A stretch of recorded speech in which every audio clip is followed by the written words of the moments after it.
آج ہم بات کریں گے بنیر، سوات اور خیبر پختونخوا کے دیگر اضلاع میں آنے والے سیلاب کے بارے میں، جس میں 300 سے زائد افراد جان کی بازی ہار گئے، 48 گھنٹوں میں بہت سے درجنوں گھر مندمند ہو گئے، اور کیا کیا نقصانات ہیں ہمارے سامنے میں۔ ہمارے ساتھ موجود ہیں سینئر صحافی اسد رضا صاحب، جو اس کے بارے میں ہمیں آگاہ کریں گے۔ سر، کیا کیا ڈیٹیلز ہیں آپ کے پاس؟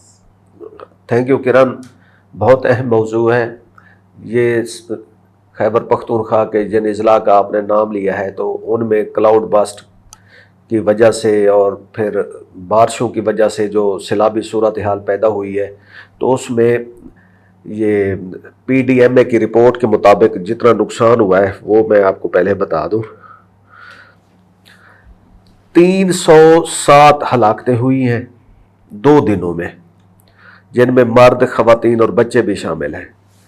23 لوگ زخمی ہیں، جبکہ 74 گھروں کو نقصان پہنچا ہے۔ ان میں سے 11 گھر مکمل ڈیمالش ہو گئے ہیں، جبکہ 63 جزوی طور پر تباہ ہوئے ہیں۔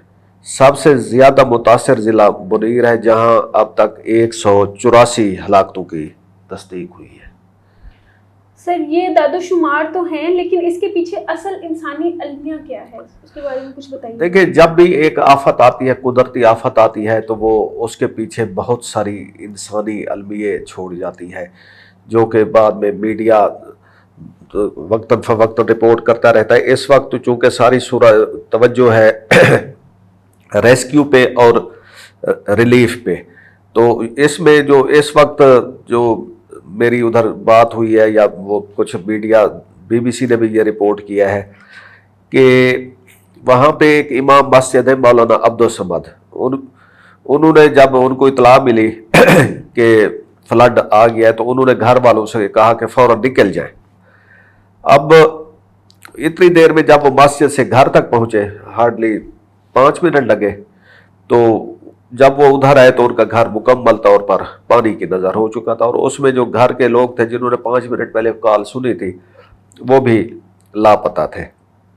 اسی طرح سابق تحصیل ناظم اشفاق احمد کے 14 گھر والے، وہ بھی اپنے گھر کے اندر تھے، اور پھر فلڈ آتا ہے اور مکان منہدم ہو جاتا ہے۔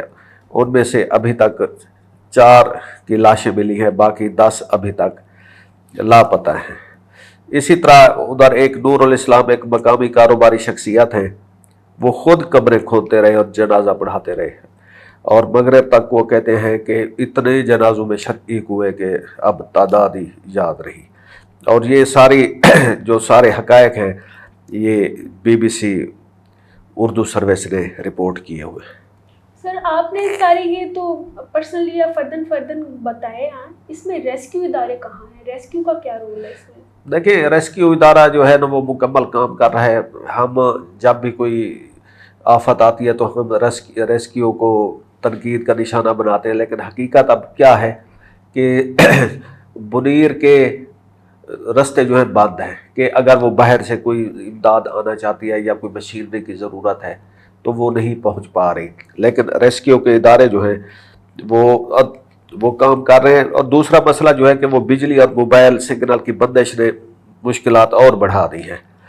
یہ ہماری عبد الرحمان جو ریسکیو کے نمائندے ہیں، ان سے بات ہوئی، انہوں نے کہا جی دن کو تو ہم کام کر لیتے ہیں، لیکن رات کے اندھیرے میں آپریشن بہت مشکل ہے۔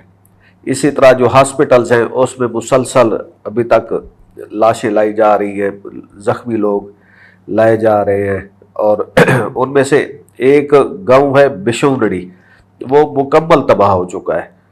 اس کے یعنی کہ 1000 گھر، گاؤں تو نہ کہیں، ٹاؤن کہیں، اور وہ گاؤں مکمل طور پر تباہ ہو چکا ہے۔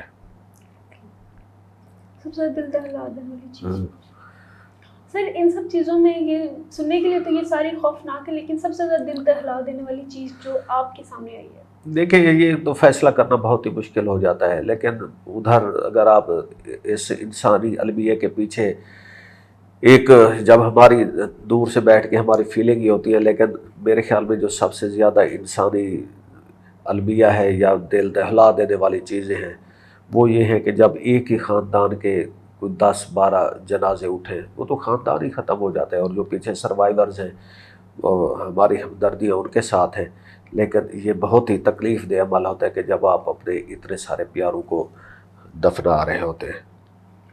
سر یہ وجہ کیا ہے، کلاؤڈ برسٹ ہے یا سیلاب تھی؟ یہ کیا سچویشن ابھی تک بتا رہی ہے؟ دیکھیں یہ کلاؤڈ باسٹ ہی اس کے پیچھے ہے، لیکن یہ اس کے پیچھے وہ جو پی ڈی ایم کی پیشین گوئی تھی کہ لوگوں کو سیلاب کے لیے تیار رہنا ہے، اس دفعہ پھر یہ بارش کا جو ہے نا ایک سلسلہ جاری ہے، خاص کر وہ ہمارے شمالی علاقہ جات میں۔